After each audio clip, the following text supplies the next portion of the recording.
সালাম আলাইকুম।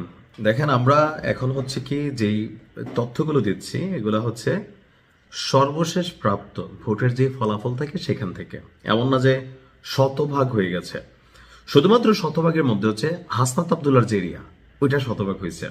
তো যাই হোক, ঢাকা ৮ আসন সবার নজরে ছিল, তাই না? যে এখানে দাদা নাতি টাইপ মির্জা আব্বাস এবং নাসিরউদ্দিন পাটোয়ারির মধ্যে যেই নির্বাচনী হাস্যরস কৌতুক বা আমার কাছে মনে হয়েছে নাসিরউদ্দিন পাটোয়ারি খালি গুতাইত। মির্জা আব্বাস সাহেব যেহেতু ধৈর্যশীল মানুষ, নাসিরউদ্দিন পাটোয়ারি যদি তার বিরুদ্ধে নির্বাচন না করত, আব্বাস সাহেবের ধৈর্য নিয়ে মানে মানুষের আইডিয়া হইতো না।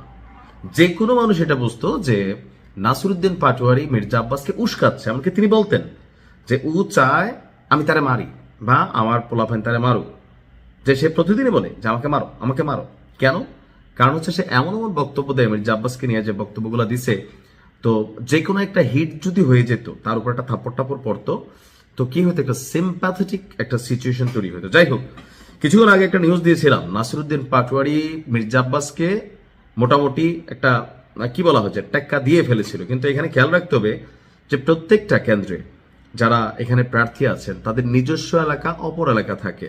এখন আমরা যখন অনলাইনে দেখি নিউজ যে 10টা কেন্দ্রের 12টা কেন্দ্রের, এখন এটা কি তার নিজের এলাকার কেন্দ্র নাকি তার যেই এলাকায় বাট একটু দূরবর্তী বা ওই এলাকাতে অন্য প্রার্থী আছে সেই কেন্দ্র, এটা কিন্তু আমরা গণমাধ্যমে এরকম পাই না। তবে আমি যখন নিউজটি করছি, ঢাকা ৮ আসনে মোট 12টি কেন্দ্রের প্রাথমিক ফলাফল চলে এসেছে। এতে নাসিরউদ্দিন পাটোয়ারির কাছ থেকে 926 ভোটে এগিয়ে আছেন মির্জা আব্বাস। তো এখানে অনেকগুলো ভোট কেন্দ্র আছে, এর মাঝখানে এগুলা খুবই কনফ্লিক্টেড এরিয়া। তো নাসিরউদ্দিন পাটোয়ারি আবার অভিযোগ নিয়ে গেছে নির্বাচন কমিশনের কাছে। তার বক্তব্য, 6টা আসনে ভোট কেন্দ্রে ভোটের যে গণনা বা কি বলে যে ফলাফল, এখানে আসলে কিছু প্রশাসনিক ঝামেলা বা ইলেকশন মেকানিজম চলছে। তো এইটা বাংলাদেশে চলে যে ফেল করতে যা থাকে তার মাথার মধ্যে নানান চিন্তা আসে, আর যে জয় পায় তিনি চুপ থাকেন। তবে মির্জা আব্বাসকে আপনার ভোটের দিকে এগিয়ে দিয়েছে নাসিরউদ্দিন পাটোয়ারি। এখন অনেকে বলবেন যে কিভাবে? কারণ হচ্ছে মির্জা আব্বাসকে নিয়ে নাসিরউদ্দিন পাটোয়ারি প্রতিদিন যতগুলা কথা বলেছেন, সাধারণ মানুষের কাছে নাসিরউদ্দিন পাটোয়ারিকে নিয়ে নেগেটিভিটি তৈরি হয়েছে। আর বিএনপির তো একটা বড় ফ্যান বেস আছে, সেটা আলাদা। কিন্তু আম জনতার মধ্যে যে মির্জা আব্বাস যে ধৈর্য দেখিয়েছেন, সংযম দেখিয়েছেন, সেই জায়গাতে সবার কাছে মনে হচ্ছে যে না, লোকটার ধৈর্য আছে, প্লাস তার রাজনৈতিক একটা ব্যাকগ্রাউন্ড তো আছেই।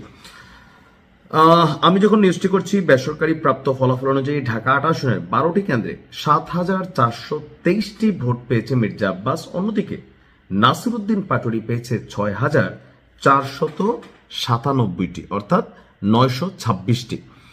তো আপনার সব মিলিয়ে এখানে, যাই হোক, এখনো এখানে অনেকগুলো আসনের ফলাফল বাকি। তবে আমার প্রেডিকশন বলে এই আসনে মির্জা আব্বাসই জয়ী হবে। দিন শেষে রাজনীতিতে লিগেসি একটা ইস্যু। হুট করে উড়ে এসে জুড়ে বসে এমপি হওয়া যায় না। এখন কিছু জায়গা হচ্ছে কপাল, হাসনাত আবদুল্লার পুরাটাই কপাল। মঞ্জুরুল হাসান মুন্সি তিনি এখান থেকে ছিটকে গেছিলেন, কিন্তু দেখেন বিপরীতে ট্রাক 26,000 ভোট কিন্তু পেয়ে গেছে গণ অধিকার পরিষদের যে প্রার্থী। তো সবকিছু মিলিয়ে দেখা যাক কি হয়। তবে নাসির পাটোয়ারি আমার মনে হয় না যে তিনি এখানে জিতবেন। তারপরেও ভোটের ফলাফল সময় বলে দিবে। বাট মির্জা আব্বাস এগিয়ে গেলেন। ভালো থাকুন। আসসালামু আলাইকুম।